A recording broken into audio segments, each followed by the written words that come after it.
We want to captivate our readers to move the story forward.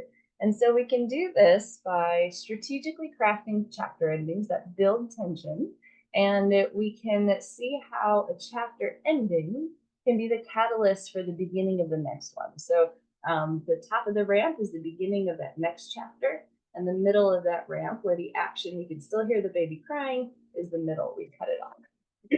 All right, so some chapter ending styles.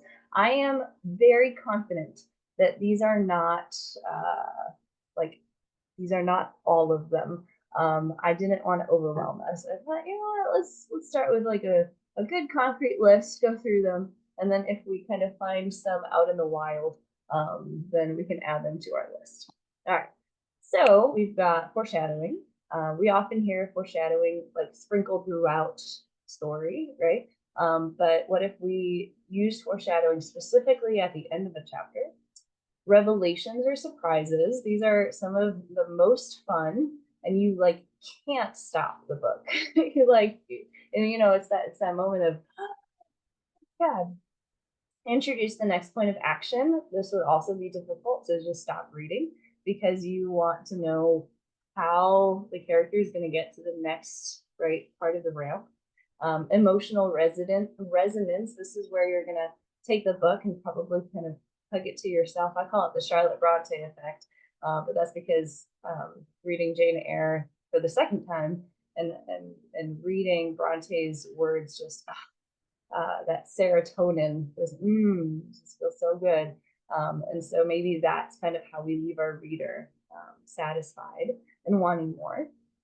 Cliffhangers, we often hear them as how do you leave your book, especially if you're writing a series, on a cliffhanger at the end of a book, but you can definitely have cliffhangers, um, that makes total sense, right? You're on a ramp and your character is literally hanging off a cliff. And if we cut off the action, then our two questions, right? Is he going to survive?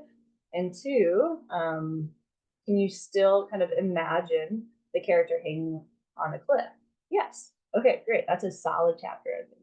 All right, cool. I bet this, I hope you're seeing that this is going to be easier than maybe we thought it might be.